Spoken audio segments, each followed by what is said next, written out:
the Supreme Court.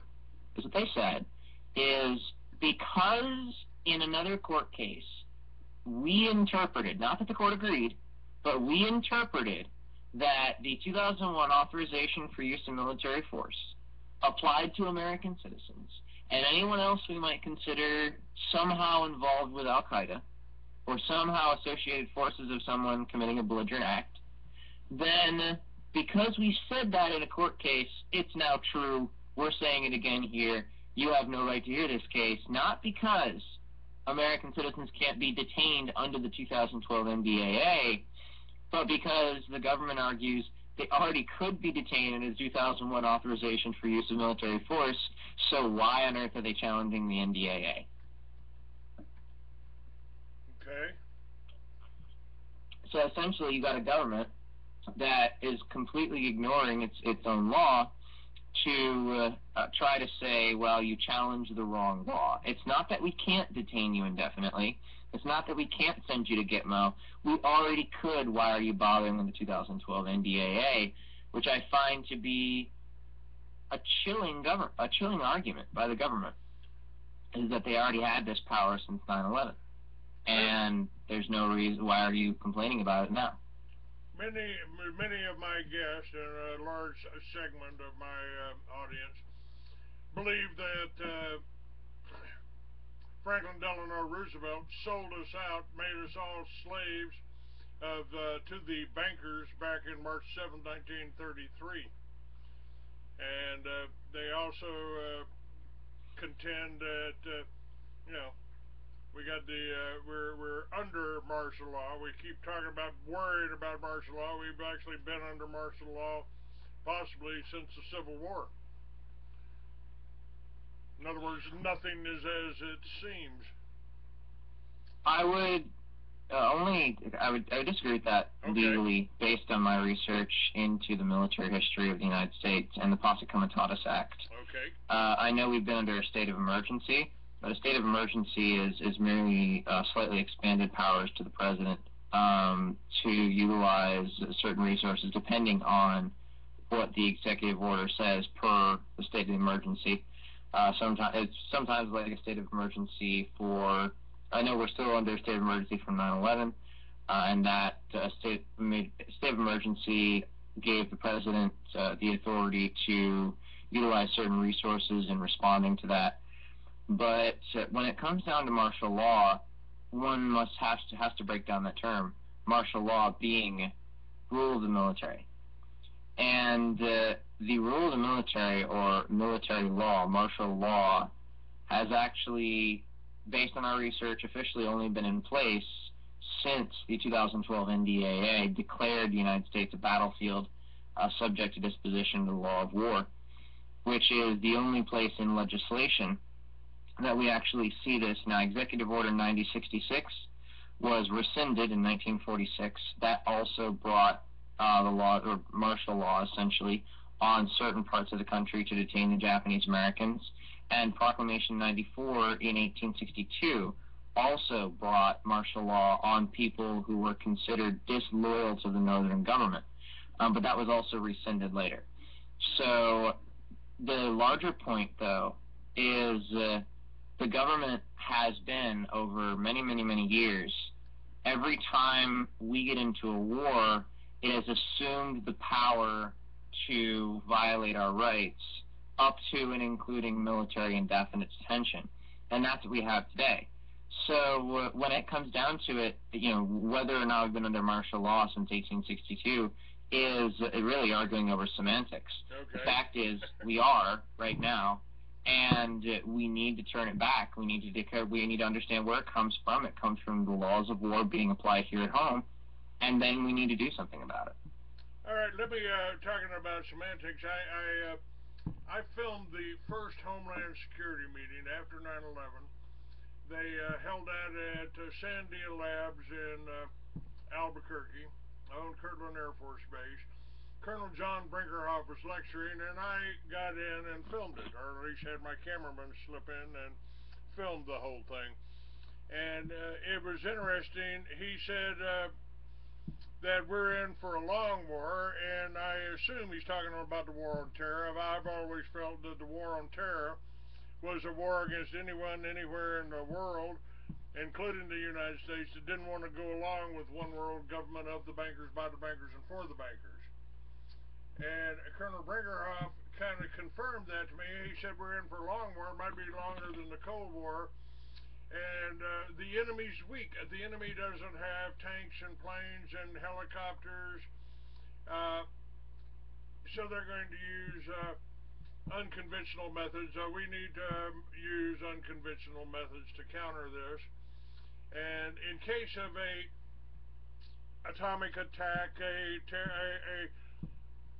natural disaster of a significant magnitude, this is before Katrina, we'll need 400,000 well-armed, well-trained, organized, disciplined troops to control the American people, because some of them just won't follow orders.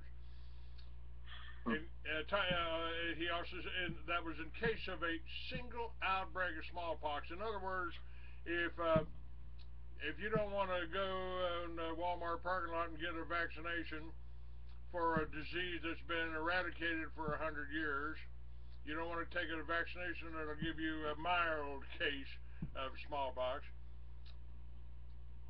they need troops to control you.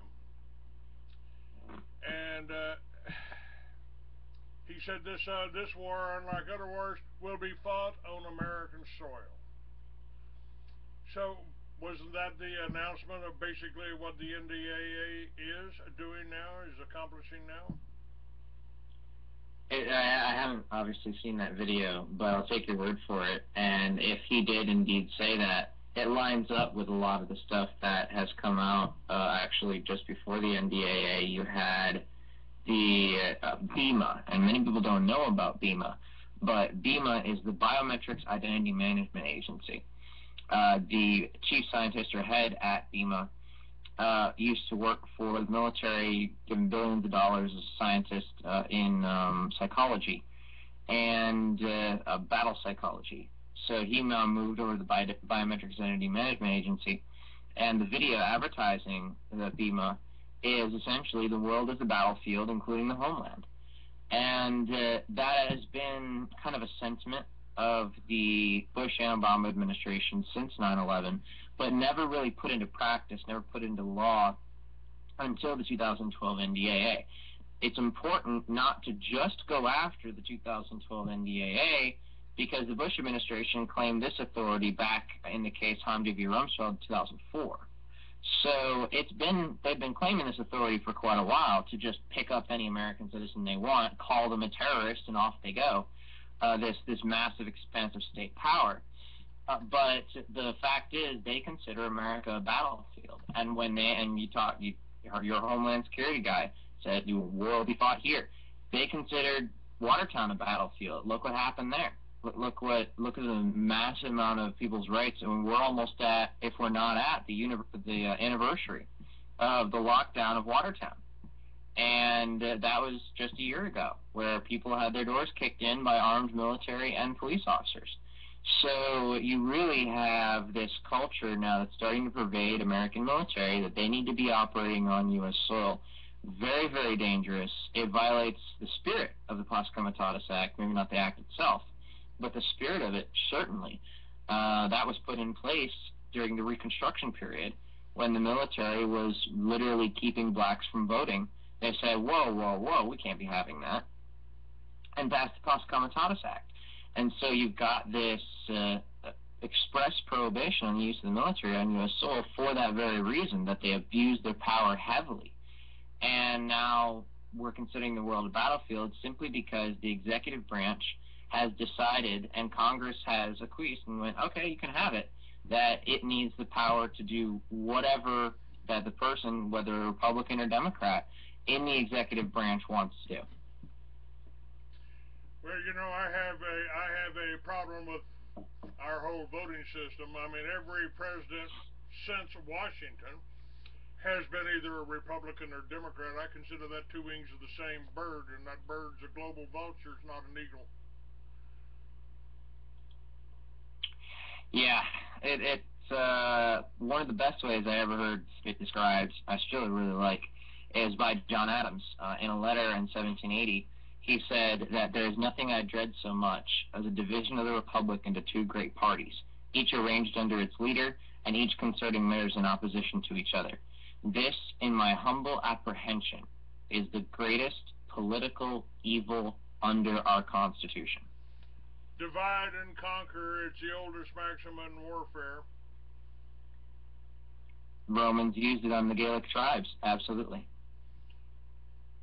And, of course, no third party. I mean, as far as I'm concerned, if the best candidate we had for president was New Mexico Governor Gary Johnson, who's helped me, who I started the militia under in New Mexico. Southern Poverty Law wants to make it sound like it was some kind of terrorist operation. We work for the governor. And what's happening in Texas right now, the militias are forming again under the sheriffs. If the sheriff is a constitutional sheriff, so it's and that kind of brings me around to what's happening, what happened with the in Nevada there. What I'm not sure that the militia caused the government to back down. Maybe it did. Maybe it was the outpouring of sentiment and people that we even got into the mainstream, and we don't get our issues put in front of the mainstream very often. At least not since the Rothschild bought Reuters 100 years ago. And I'm still amazed. I'm constantly amazed at the wisdom of our founding fathers. It's Thomas Jefferson warned us: if you ever allow a private bank to issue your money, the banks and the corporations that spring up around them will leave your children homeless in the land that we conquered. That only brings kind of another question in my mind.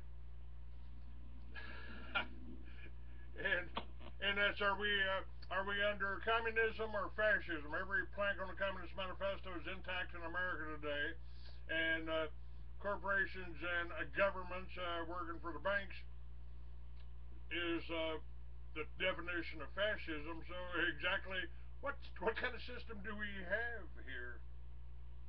Does it really matter? Two wings of the same bird. I'm sorry, it's all two wings of the same bird. Yeah, I would agree. It's two wings of the same bird. If I had to take a stab at it, I would say it's fascism. Fascism being defined as corporations and government working directly in tandem, whereas communism is the state owning and running all corporations, where private industry is dissolved. I would say we live in more of a corporations control the government than government can control the corporations state. But I mean, does it really matter? I wouldn't want to live under either. Communism and fascism are both people at the top of these have this mastery complex where they think they need to rule other human beings through force, and if those other human beings don't respond, then they throw them in a cage, or then they use military or police power to hold back political enemies, to hold back people they don't like, to go after people for smoking a plant. Go on and on and on and on. You've got, right now, essentially, the elite run the country. And regardless of whether it's communism or fascism, anybody can believe either. I would say it's fascism, but the elite run the country, and it's not going to change until the people realize the elite don't have to run the country. They do right now, but you can, and you can take the time, and you can take the energy and the effort, and you can absolutely take that power back if you try. And that really leads to the Bundy situation. Because a strategy that we've used in the cities, we're at 5 cities in 1 county now that have beat the NDAA. And though PANS we don't take an official position on the Bundy situation, since there was no confirmed report that I can see of the military actually being on the ground there. What was there, and what is amazing to me, and I think is further proof of the strategy we've put in place, We just put a brute force strategy in place. That doesn't mean we're violent. What it means is we don't play nice. We flood the city council, we flood the county commission with people, and we scare the crap out of them. And I think you referring to the standoff, especially the standoff under the bridge on Saturday or Friday, I believe. That standoff, I don't think it was so much the guns pointed back at SWAT, because the SWAT were very clearly ready to shoot. They had the shields up and everything, and they were stacked in stacked formation. I think it was the mass of people, just the amazing amount of people who showed up there. And regardless of whether you agree or disagree with Cliven Bundy, the amazing amount of people that showed up there that were able to, as a crowd, non-violently and peacefully push SWAT back out of that territory, I think is an amazing testament to the power of the crowd when people get together and decide enough is enough. Well, it's a good example of what I tell people. The problem that we have today is, how do you fight evil without becoming evil? Yeah, that is such, probably even more of a danger than most things, is this co-opting. I'll just refer to it under the broad umbrella of co-opting. That something started for good, when the person who starts it acquires power and acquires influence and starts to get this authority complex as they start to acquire more power and influence, it is the power itself that corrupts them, and they end up turning evil. But we don't need to turn to the tactics that the enemy uses. There's no reason to become the enemy in order to win. Then we just have replaced the enemy with ourselves, and we're now the enemy. Kind of the one problem that I've got with Christian identity is they want to replace the chosen ones with themselves. I have a little problem with that. You know, if it's good for me and my children, it should be good for you and your children. And I don't care who your grandmother slept with. I don't care where you were born. I don't care what color your skin is. Somebody asked me one time, well, we need a platform. How do we want to structure our resistance? How do we want to structure the platform? I said, the founding fathers did it for you. They gave you the Bill of Rights. And so you can worship any way you want. If you want to hug a tree, I got a pair of splinters, a pair of tweezers I can loan you to get the splinters out. Yeah. That's true. Now you this month I've been featuring a lot of the people that are trying to get involved with this Operation American Spring. And I personally would like to go to Washington for American Spring, simply to have an audience, to tell people about my show, to tell people about the magazine I've been publishing for 20 years, to tell people that the militia ain't the bad guys, and pass out business cards, make connections, and promote. I will have ads for you in the magazine, and I talk about on my website. I've got links to Panda. I believe you're doing the right thing, and Harry Riley wants to do this unarmed and do it peacefully. Well, I don't have a big problem with that, except our enemies are going to be well armed, and in Nevada, the people were armed. So, it ended peacefully. I'm an old Robert A. Heinlein fan, and an armed society is a polite society. So, right. But you've got some reservations about this, and I've got a few of my own, but I want to know the truth, and I certainly don't want to turn against any patriotic American that wants to make a change. We need to do that. We really, let me just slide off here to the side, and then we'll talk about American Spring. But we've got a really bright future ahead of us if we can break free of these corporations that these banks have set up that control our energy and now control our food, creating food that poisonous, creating pesticides that poison the food, we're creating the chemtrails that, pollute our water. We've got a bright future because we could have a generator in the garage, magnetic generator, Hendershot generator. We could have solar on our roofs, wind generators, outside our farms and ranches like we've had for about 300 years. We could have our ships running on the seawater they float on rather than burning oil and diesel. We really got a bright future ahead of us as individuals if somehow we can turn this around and take it away from the government and the corporations. I agree, and I'd agree that there's really always a chance of a bright future, and there really is something that humanity's been working toward over the past several thousand years. Humanity as a whole has gotten more free. We have gotten more free from the tyrants. There are very few kings and emperors in the world. We have gotten more free all around the world. Constitutions have right to trial written in and right to free speech written in, and sometimes it's more restricted than others. But all around the world, you have people who are really starting to pay attention to the mistakes that we've made in handing government and handing corporations authority and just saying, you can have authority over me, especially government, as they have a monopoly on violence. And this is particularly interesting in Egypt because in Egypt, or what's typically referred to as the pinnacle of the Arab Spring, in Egypt you had all these different factions come together and say, you know what, we want President Mubarak out, and you had several million people in the streets for that, and then later you had 10 million people in the streets for Morsi.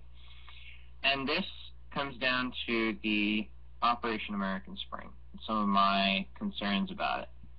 And I strongly believe in first bringing concerns to another privately and trying to address the situation with them then.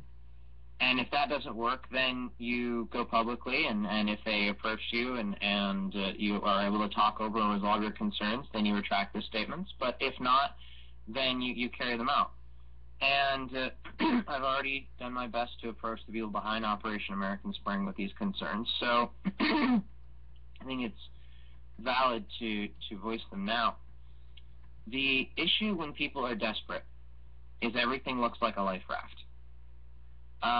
They want to try anything. And there's a lot of people, particularly of the conservative bent, who are desperate right now, who see the way government's going, who see how close we are to the Third Reich and 2 years before they invaded Poland. And they see all these things coming at them as a freight train, so they're jumping to grasp on absolutely anything. And I'll first of all say that there is another solution. I'm not just going to go after and bash and voice my concerns about Operation American Spring and then tell you, yeah, just sit in your homes and do nothing. We've been putting in place the other solution. But it is my concern that this may or may not be dangerous, but at the very least, it's the wrong solution. Here's why. It's modeled, first and foremost, it's modeled after the Arab Spring. It's modeled after this idea that getting tons of people in a square together, or in a big place toward the top of government, getting tons of people together will actually make things better. In Egypt, all the TV and the news just broadcast, especially the latest revolution, where 10 million people, the largest protest in world history, 10 million people flooded the square to remove Mohamed Morsi from power. The important thing to understand is the reason they had to remove Morsi from power is because they screwed it up last time. The first Arab Spring in Egypt was against Mubarak, a brutal dictator. And they removed Mubarak. But who rose in his place? Mohammed Morsi. And then they rose up again against Mohammed Morsi. But who rose up in his place? General al-Sisi, who is the general who worked for Mubarak and Morsi, now taking the place of both of these dictators. So, obviously something went wrong. There's millions of people in the streets, they remove a dictator, and they get a worse one. Regardless of what you think of the Muslim Brotherhood, we have freedom of association in America. In Egypt, now that al-Sisi has taken power, there were several hundred members of the Muslim Brotherhood who, some of them just protesters, who have been sentenced to death for protesting. And they have an absolutely brutal dictator, again, in al-Sisi. So they're on brutal dictator number 3. Now, based on my experience and based on looking at how revolutions work and how true revolutions actually bring things about, is, at least what I think, is the reason, and it actually talks about this in a documentary I gave to Colonel Riley, which is called The Square. It was an actual documentary featuring live footage of the Egyptian Revolution, the Arab Spring. And what it showed was they always went to the top. They went to the top, they went to the top, they went to their president, they went to their president, they went to their president, every time. Yet, what they don't understand is the corruption is all throughout the system. And when you go to the top, and you remove the people at the top, and you don't start at the bottom and work your way up and cure the system, even though it takes longer, you don't cure or change the system from the bottom up. What you end up with is a pyramid. You take off the top or close to the top of the pyramid, somebody walks up that pyramid of corruption because all their buddies all the way up, just not quite Congress yet and not quite the president yet, and puts a new top on. And walks all the way up and puts a new top on. And so my concern with Operation American Spring is the same concern I have with an Article 5 convention. Wrong problem, wrong solution. The problem's not the president. He may be, and Congress for that matter, they may be pretty good scapegoats for the problem in this country. But the problem in this country is not them. The problem in this country is us. The problem in this country is us letting our guard down and allowing these tyrants into office. And that problem exists at the state legislature. That problem exists at the local level. And you talked a little bit earlier about, well, they just want to go up there, Christian Identity just wants to replace the current guys with them. Well, what I see with Operation American Spring is the same thing. Phase 3 from OperationAmericanSpring.org. Those are the principles of the West. Cruz, Dr. Ben Carson, Lee, DeMint, Paul, Gov. Walker, Sessions, Gowdy, Jordan should comprise a tribunal and assume positions of authority. So, because you like these guys, notice I don't see any Democrats there. Interesting. Because you like these guys, and because these guys seem great in your mind, what you want to do is, instead of removing the authority from Congress, instead of removing the power from Congress, you want to replace the people currently there with the people who are there, and you want these guys to, quote, recommend appropriate charges against politicians and government employees to the new U.S. Attorney General appointed by the new president. So you essentially have, and regardless of whether you're for or against it, Mitt Romney's, when he ran for re-election in 2012, he ran a repeal and replace Obamacare mantle. And you essentially have a get rid of all the politicians in D.C., but actually not quite. Don't do that. Actually convene a tribunal of the guys we think we like right now. I mean, I could point out with these, first of all, Dr. Ben Carson is not in office. I find it interesting that he's mentioned here. So it is literally just picking and choosing from whoever they want to be up there, regardless of whether it's Sean Hannity or Governor Walker.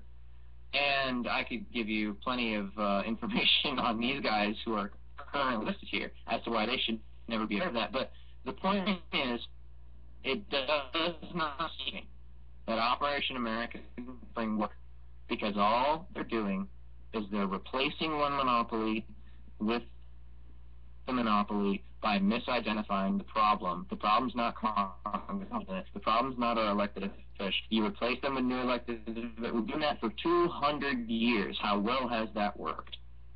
No. My issue with Operation American Spring is simply that.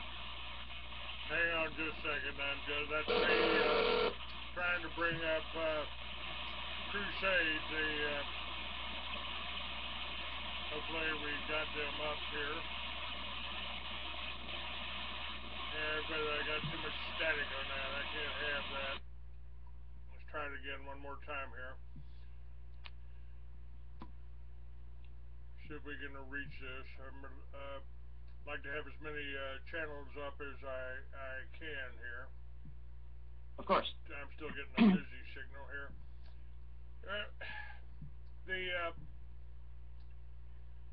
You know,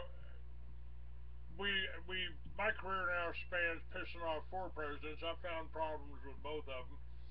You know, it's with all of them actually, and you know, most of them were dirty. They were working with the drug dealers. They were working with the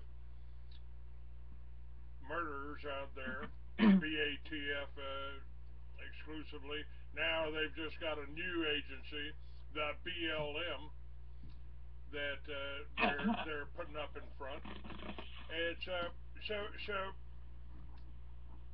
there's a problem. I mean, we already have a police state here. I mean, more Americans are in prison today, like you said, over a plant. You know, I've said anytime if a man with a badge can come up to you and say, "What's that in your pocket?"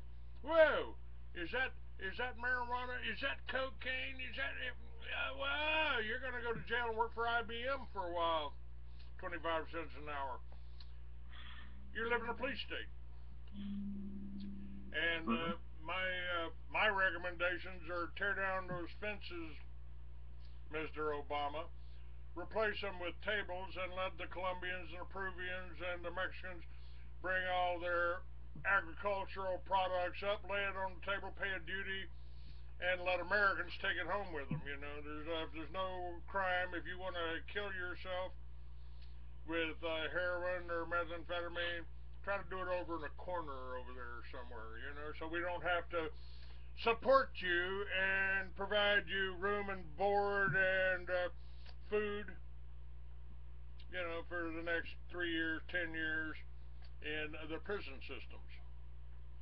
I think that the whole process is off. The criminals are sitting up in the White House, never seem to go to jail. The criminals in the banking industry and the pharmaceutical industry that killed far more people with their tobacco and their alcohol than has ever died of marijuana, smoking marijuana. There's something really askew about all that. And so, but as you pointed out, we're going to replace. People wanted to replace Bush with Clinton. I didn't see any difference between the two. Mm-hmm.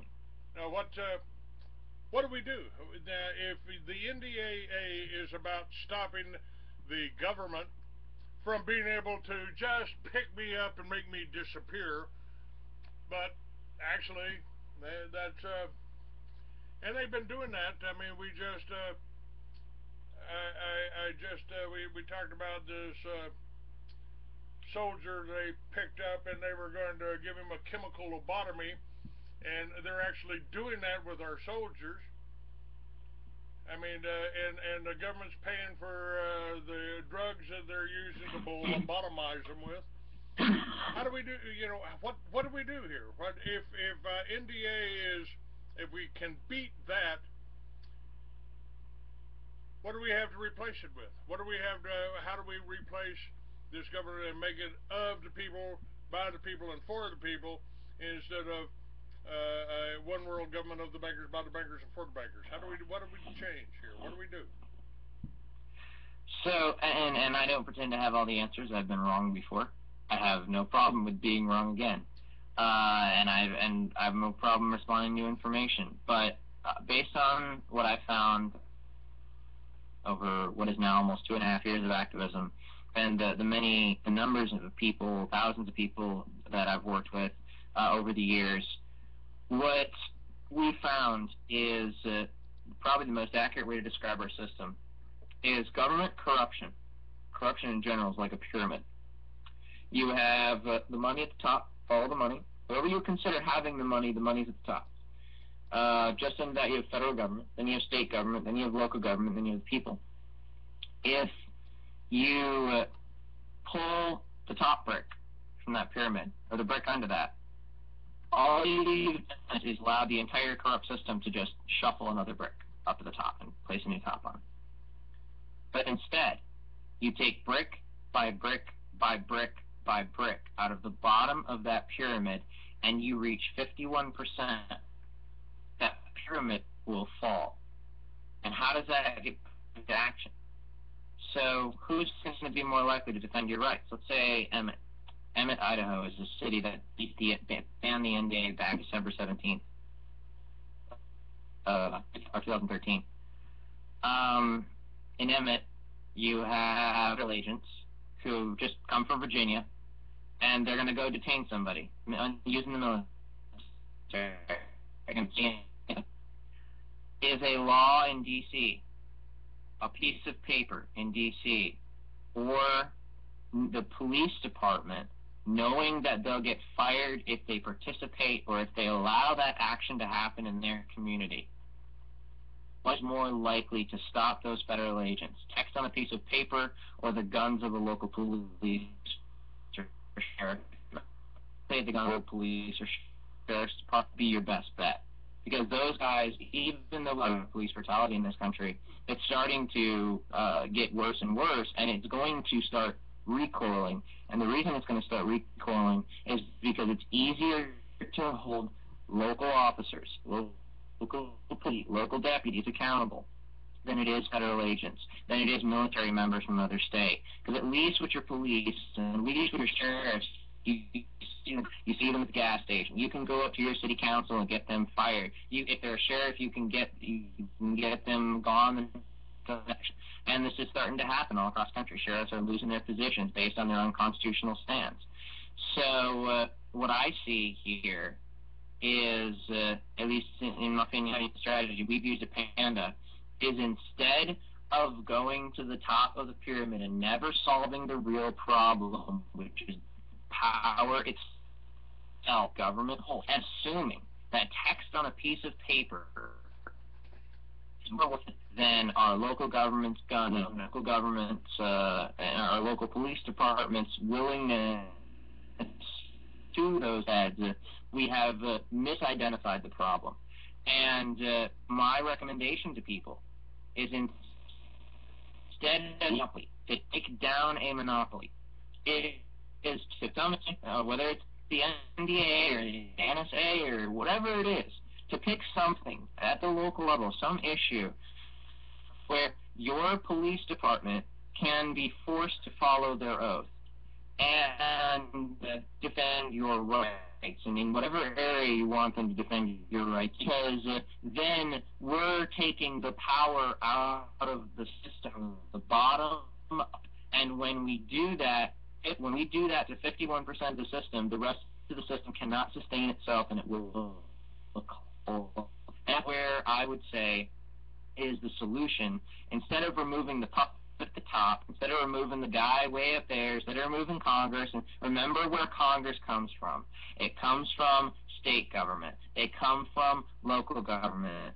They come from the hearts and minds of the American people. And if we go after the source rather than the symptom, I think much like the tortoise and the hare, where the tortoise took a little bit of a long time but eventually crossed the finish line first, if we take the solution instead of the symptom, then I see America going in a much different direction as people go from the bottom to the top and reform the system that way, instead of trying to repeal and replace it with people there, assuming that the Washington D.C. puts the paper that the cities of America have to follow it. Well, I think you're absolutely correct on that. One of the quite a few years ago, about 10 years ago, right before my accident, that may have been precipitated my accident rather than my off-the-wall comment about the World Trade Center, the reasons behind the World Trade Center falling. I proposed the Liberty Village concept, and I came to the conclusion that the foundation of every civilization was the self-sufficient family farm. And if we grew our own food and generated our own power from the wind, the sun, the magnets, whatever, we really didn't need the government or the banks for much. We didn't need them for nothing. And then it occurred to me that the Liberty Villages concept was pretty well established in America.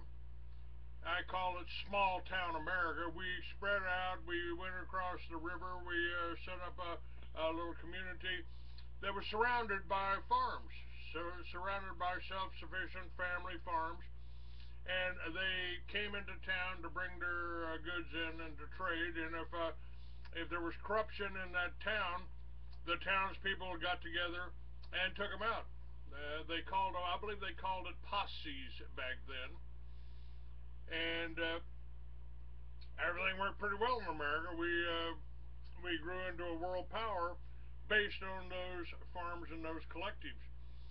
And there are some people that I'm involved with, and I believe you know about Keith Broders, and he's trying to set up communications and set up action committees in every county, county by county. The Sheriff Richard Mack formed the Constitutional Sheriffs and Police Officers Association, and that's going county by county. Here in Texas, the militias are reforming. The Texas State Militia is reforming county by county, and under their sheriff, under their constitutional sheriff. Now, it ain't working in every county, and there are places where the police chief has been removed by the county sheriff because he was a member of the CPSO, CPOSA. So obviously they are afraid of this kind of thinking. The power elites, the elites there, they're afraid of this kind of thinking. They're afraid of the people getting together. And I've said it don't take 1 million people in Washington. It takes 12 or 13 people, 12 people and an honest judge, county by county, to make a change that's worthwhile. And when I had my 5 acres out there in New Mexico, that I had the north half of a 2-house town. Still on the map, by the way. Bingham, New Mexico, still on the map. And that was a UN free zone. I mean, they were going to put meters on our wells. They wanted to get zoning out there, and I was surrounded by ranchers just like the Bundys. They'd been there for 100 years. And I went into the county commissioners meeting and stood up and I said, "What communist is trying to get this law rammed through you?" What? Some little guy in a suit next to me kind of raised his hand. And I said, "What are you trying to do? Get people killed? What the hell's wrong with you? You're going to come out and try to you want to extend your zoning to these people that have been ranching here for 100 years? What are you trying to, you want to come out and put a meter on my well? You'll need a body bag. Come on my property like that, you won't walk off of it." And they reversed it. So we kept the zoning out of the county. That was Socorro County. And so I believe you're right. I mean, if we take charge of our own community, if you can at least talk to your neighbor, I mean, and I'm just as guilty of this as anybody, man. I mean, the whole concept for Liberty Villages I said, would work in town in a neighborhood. Where'd that neighborhood come from? Somebody built all those houses on somebody's old farm. You know, grow food in your backyard, put Right. solar on your roof, and talk to your neighbors. Just actually talk. Do you want this? Do you think was this good for our children? You know, you do it at the PTA, you do it at the school board meeting, do it in your county, do it in your with your county commissioners, and you know, if I lived in a neighborhood in Miami for 8 years and never knew my neighbors, but Right. that's to me what you're saying here. Your concept goes hand in hand with mine. We can be productive. What can you build in that garage? What can you do productive for your town, for your neighbors? I can't build anything. I can't build anything, but I can use a typewriter. I can use a computer. I can lay out magazines. I can do a radio show. But I need somebody to fix a Harley here. I don't, you know, I know righty tighty, lefty loosey, and that's about my extent of mechanics.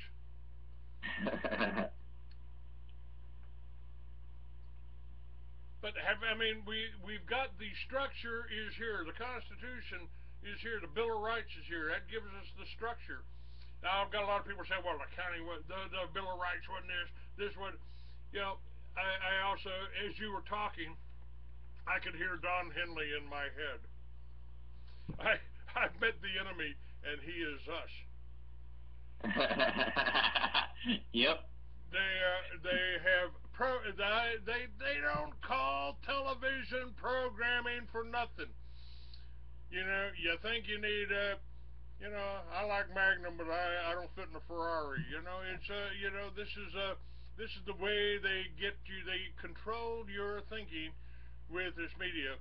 I just watched a film. I've got it up on my Facebook site. My Facebook site's Free American 69, and it was about Russia, about the fall of communism, the rise of the oligarchs, and finally the rise of Putin, who arrested the oligarchs.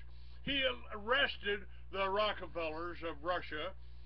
He turned things around a little bit. And of course, he's being demonized now.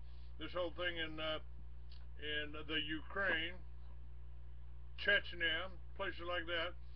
They've set up their Al Qaedas. The media is trying to demonize Putin right now, who may be more of a good guy than our President Obama, whoever he is. How about it's a fascinating two-part film that the oligarchs that took over all the industry in Russia are right here. They own the power companies, and Nevada's a good window into that. The Bundy Ranch is where they want to build that $50 billion solar manufacturing plant from China. Harry Reid's promoting that, and I've told people, I said, you know, Obama's idea, the government's idea of greening America, is to lease that mountaintop over there to the Chinese so they can come in and put the wind generators on there, pipe it down to the power companies, and sell it to you for a little higher price for green energy. You got to pay more for green energy because you got more hands in the pocket. And we Well, I don't. mean, Go ahead, sir. Go ahead. I'm kind of that's kind of my little rap here. You know, the idea of put the solar, put the wind on your own house, and cut out all the middlemen. That's kind of what I did with my magazine here. I'm not paying Hearst for their paper. I'm not paying DuPont for their ink. You can get the Free American online as a PDF file, and if you want to print it out and hand it to somebody, do it with your own paper. I think that, and I'm not sure how long this show is supposed to go, but I gotta go here We in a got couple plenty minutes. of time. We got a commercial here for Truth Radio coming up in 3 minutes, and then we got a whole other hour. So Okay, I actually, I didn't realize this is a 2-hour show. I actually have to go in a couple minutes. Okay. So I apologize for that. That's all right. But as far as the Bundy Ranch thing is concerned, I think what it really did is remember, you remember Waco. I certainly do. Back when Waco, and the Alamo. Back during Waco, there was maybe a couple hundred people there, maybe if that, or at Ruby Ridge for that matter. But both of those, maybe there was a couple hundred people, and those people were completely demonized. And yet today we have a similar situation with the Bundy Ranch, and 2,000 people show up, and people are still streaming into the Bundy Ranch as we speak. So I think it shows a monumental shift in the attitude of the American people toward their government, and it's something that we've needed in this country for a long time. Government needs to be restrained far, far beyond where it is now today, and I think we're starting to see that. So my shameless plug for our website is if people can go to People Against the NDAA, pandaunite.org. We've actually just made our packet free for anyone to grab without actually signing up for anything. We just ask if you want some help getting started, taking back your city. You can put your name down, you can sign up, but the packet is absolutely open for anybody to take now as of this week. That is pandaunite.org/takeback. We're putting the city and county model I talked about into action. Panda Unite, PANDAUNITE.org/takeback, and you can find us on Facebook and Twitter at facebook.com/PandaUnite and twitter.com/PandaUnite. Clayton, it has been excellent to be on the show. Well, that website is linked under your name, right under your name. That website is linked on my site, and I will have this take back linked under the site within 5 minutes before the show's off the air, actually. And I certainly appreciate your work. Any way that I can help out, I'm there for you. Any time you need to get some information out, we're going to. I need your help. I need your help. Somehow put a link up there to the Free American so people can go there and hear this show and other shows. You know, I just had a guest on, and we agreed on some things. Hang on. That mainstream media won't tell you. Are you frustrated with your elected politicians? Get the news behind the news at truthradio.com. At Truth Radio, you can listen live or listen to a large selection of archived programs on demand. Listen when you want to. Truthradio.com. The truth is out there. All you have to do is open your mind and listen. Well, that's exactly what I'm trying to do. I'm trying to get the truth out there. And they've got me blocked in libraries, blocked in Intel, blocked it into it. So then I need your help in letting people know about the Free American. I'd appreciate it if you could get a link to freeamerican.com on your site. And I've got the shows archived there so they can hear this show and the last show that you did with me. Okay. I'm actually going to send out a newsletter today, so if you want to get me the archive link for this show or the archive link for the show that we did before, I probably don't have either one. If you want to give me that, I'll actually throw it in the email that goes out to our subscriber list. All right, sir. I will do that. And as a matter of fact, there's that. And there it is. Awesome. And there's that. That's where they can make a donation to freeamerican.com. All you got to do is click on a donate button and, you know, help me get there. I need to reach more people. Now, I don't get stage fright talking before 500 or 1,000 people. Doesn't happen. And all I need is the transportation. I need the gas money to get there. I need the Harley mechanic. You got a Harley mechanic? Put him in the UPS box and send him down to me. I'd really appreciate that. But it's really about working together, and I appreciate what you're doing. You're certainly making an impact, and we've got all the links up here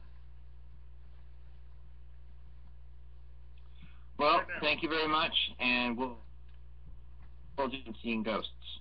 All right, sir. Thank you. I appreciate you being on with me.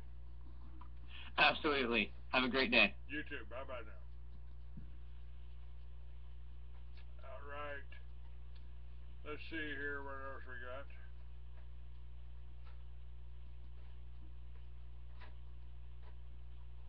All right. That was Dan Johnson from Panda Unite. We've got, hey, I'll tell you what.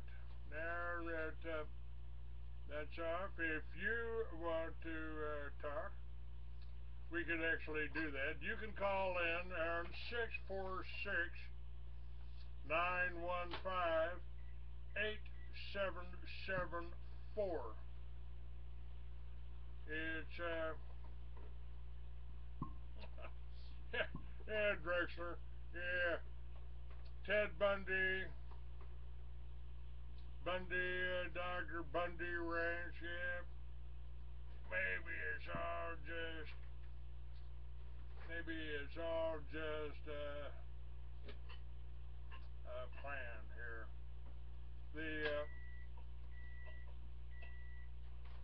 Let's see here what we got here. Okay, don't want that.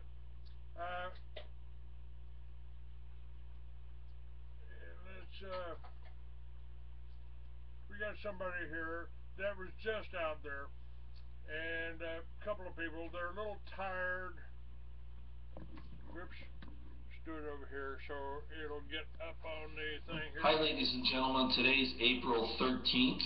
Okay, hold on. We'll get that up in a second here. First of all, let me see if I can get up on Crusade Radio now that we got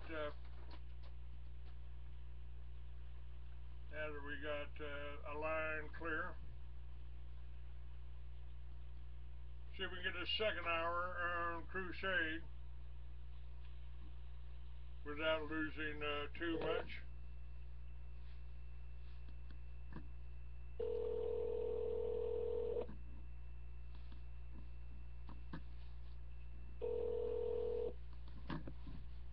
All right, now we got that up.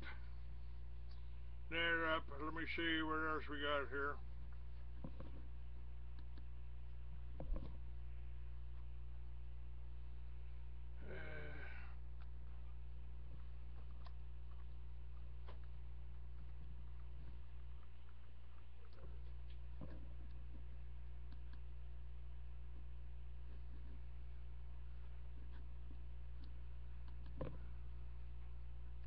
Stay with me here. Well, let's do this.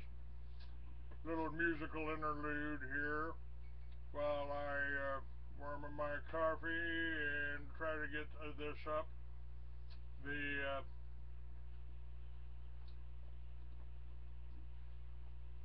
do this.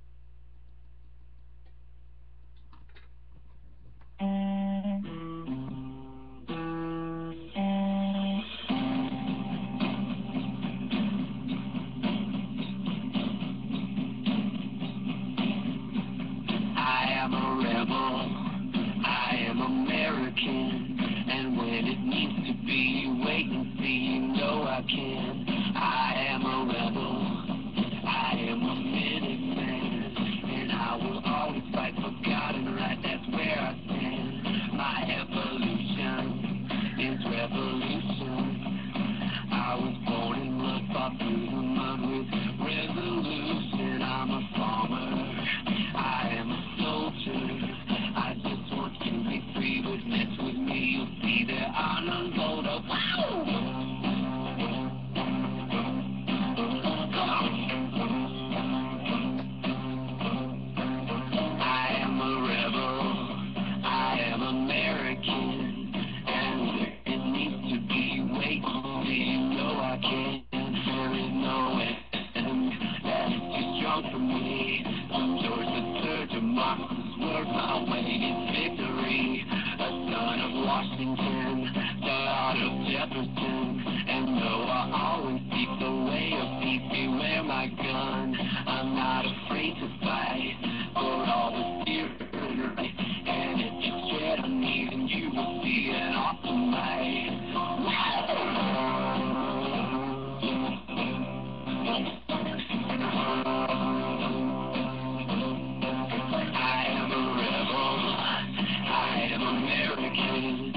with me, guys.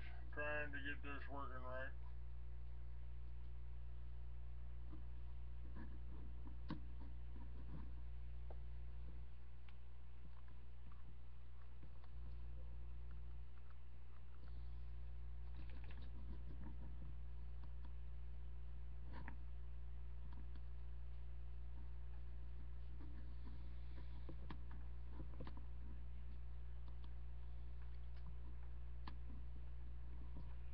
Right, we'll ship this